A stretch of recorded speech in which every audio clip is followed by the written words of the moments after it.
કઈનો સમજાવું સમજતો નહીં. ભાઈ બરાબર ભાઈ કેમ ક્યાં જવાના? આ સ્ટીકર વગરની ગાડી અંદર નહીં જાય. સ્ટીકર વગરની ગાડી અંદર નહીં જાય એટલે હનું સ્ટીકર આ ચોળવાનું? ગોગાનું સ્ટીકર ચોંટાડવું પડે ગાડી પર. ગોગાનું સ્ટીકર? હા.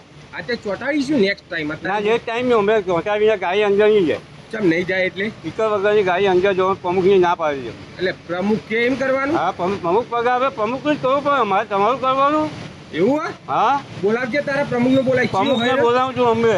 પ્રમુખ આવે જ છે કઈ હા તમારા પ્રમુખ? હા આવે છે. અરે એ સમજો હું એની જાતને બોલાવીને આવ્યા. શું થયું કાકા? આ વગર મારી કરે વગર સ્ટીકરની ગાડી અંદર જવા દેવું કઈ છે આપણે નહીં જવા દે ભાઈ. હા કઈ વાત નહીં. તમે શાંતિ શું ભાઈ યાર શું મગજમારી કરે તું? મગજ મારી એટલે મારા મોય જવું હ. હા મોય જા બિંદાસ ચા. આ તો પણ ના પડે હતારો વોચમેન. એટલે વોચમેન કાકાને અમે કીધેલું કે ભાઈ વગર સ્ટીકર વાળી બહારની ગાડી નહીં જવાનું. તું શાંતિથી રહે ને આ બાઇક પેડે ઊભી કરી જા.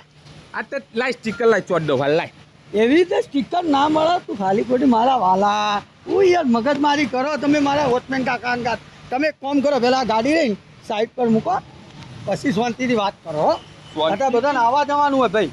શાંતિથી એટલે તમે કહેવા હું માગો હોય એટલે અમારે અંદર નહીં જવાનું. અમે કોઈ ચોર છીએ?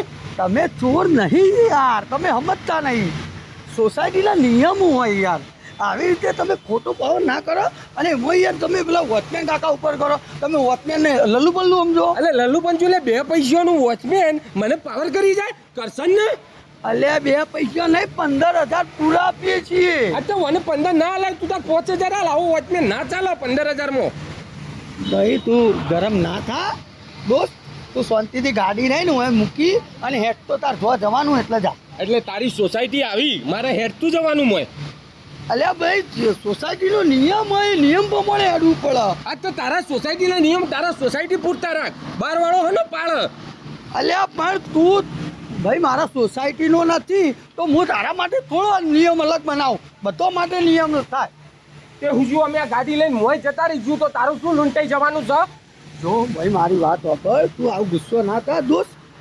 તારી ગાડી લઈને તું જો બરાબર. બધા એવી રીતે જોય સોસાયટી વાળે ગાડીઓ મૂકવાની રકઝક થાય. બધાને પાર્કિંગ ટોકન આપેલા હોય એની જગ્યા ઉપર તું મૂકી દો. એ બધા હેરાન થાય. કોઈકનો લગ્ન પ્રસંગ આવે હા તે તો બધાની ગાડીઓ બહાર કઢાવી. આ બધું સારું ના લાગે અને એટલે સોસાયટીના નિયમો હોય. તું સમજ યાર. ખાલી ખોટી મગજમારી કરે. આ ગાડી તારી હોય પેલા પાર્કિંગ કરી દે પહેલાં પાર્કિંગ અને તું શાંતિથી જા બસ. ગાડી મોય જશે.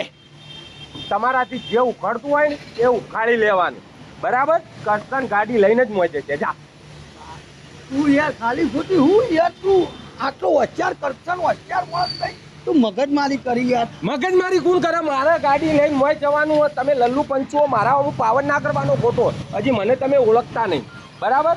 ખોટી મગજમારી મારા અંગત કરવાની જ નહીં તમારે બધાને.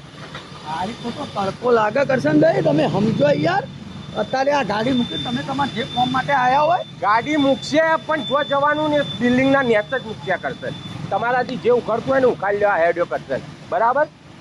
જો ભાઈ બધાને મારા જવાબ આલવા પડે. તને આજ જવા દઉં તો બીજા 10 જણા હું ખાતા ફોન આવે તમે પેલો ગાડી લઈને પહેરી ગયો. એટલે ભાઈ આ બધા નિયમો આજ તે શું તોડાવવા માટે પ્રમુખ બન્યો તો કોઈને કંકુત્રી આલી હતી બન્યો તો ભોગવ.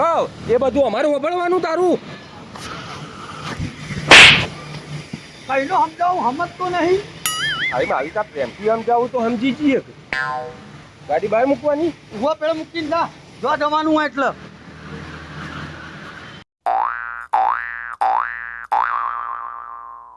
નહીં જવું રવા દે ને સોસાયટીમાં કોઈ તો મારા બેટા જણ આવું.